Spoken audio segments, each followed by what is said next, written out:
So this lesson is on how Brutus allegedly created the Roman Republic in the year 509 after he's decided to get rid of the Tarquin kings, Tarquinius Superbus. Can I recall how Brutus created the Republic and to assess the validity, the truth of this story. Junius Brutus, his full name, oracle, tell you the future. Collatinus, the husband of Lucretia. Tarquins, Tarquinius, Senate lictors, fasces, censors, dictators. We'll talk about these in a moment. Previous lesson, you know what to do. So, Brutus, the hero of early Rome. According to Livy, he was a relative of the Tarquins. Brutus is sort of a nickname. It means stupid or fool. He pretended to be stupid in order to save himself from the purges of the tyrant Tarquinius Superbus. So he was playing the fool so no one would suspect he was a threat to them. That's where Brutus comes from. An oracle had foretold, he'd been sent to Greece to see the oracle. An oracle had foretold that whoever kissed their mother would save or rule Rome. He immediately fell to the ground and kissed the earth, Gaia, goddess of the earth, helping to fulfill the prophecy.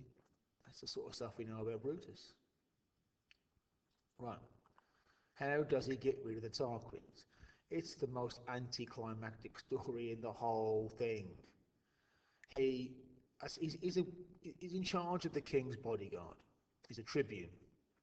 And as part of that, he's allowed to call a meeting of the Senate.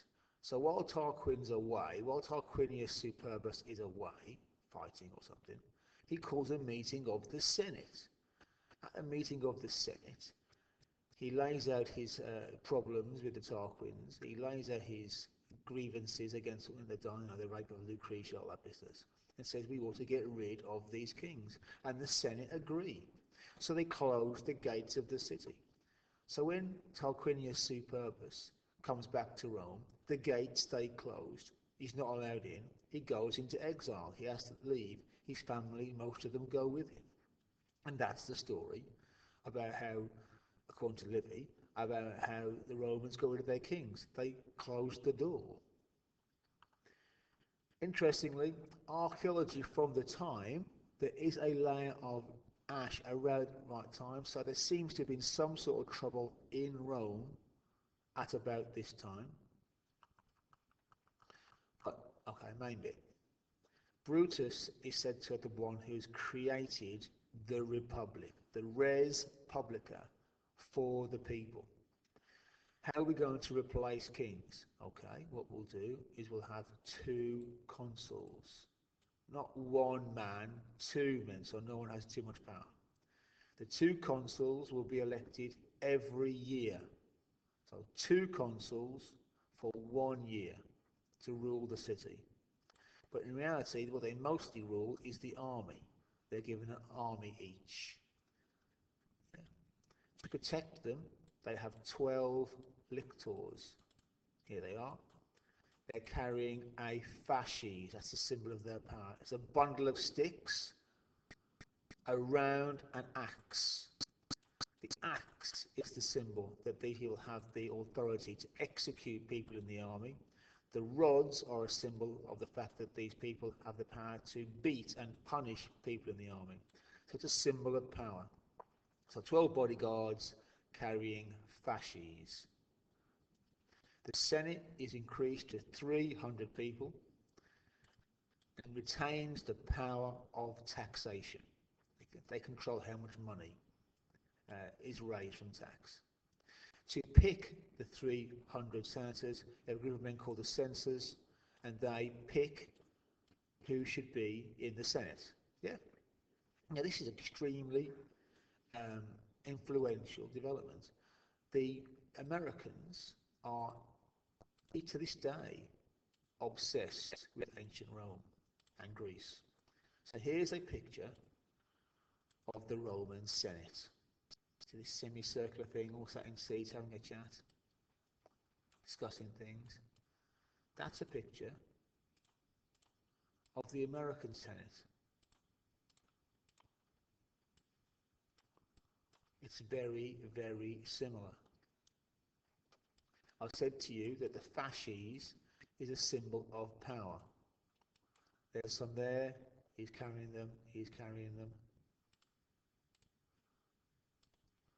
This is the current American president, Donald Trump.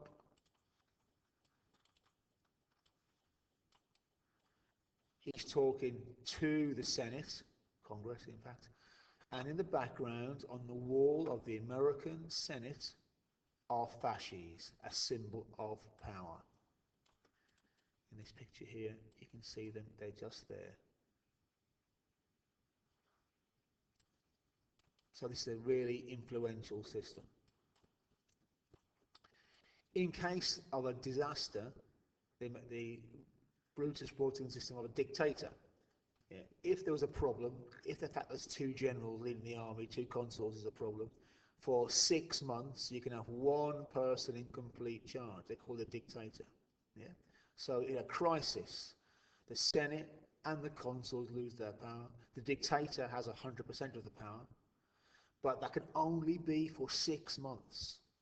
And if you're a dictator, you have somebody called a master of horse has to work with you to keep an eye on you to report back on what you've done after you finish being dictator. So that's the Roman system that Brutus is said to have created. So how true is all this? Well, historians do not think it's possible that Brutus, in an afternoon, created the Roman system of government that persisted for hundreds of years. It's more likely it developed slowly over time, and Brutus is a character who was created basically by Livy to explain how it all happened. So what do we know for certain? We have this stone, the lapis niger stele. It's from about this period here. On it, there's the word Rex. It's our main piece of evidence for the fact that at some point, around about this time, 550, 570 BC, the Romans had kings. We have no solid evidence until this. This is the tomb of Brutus, deity, from 298 BC. On the inscription, it mentions he was consul.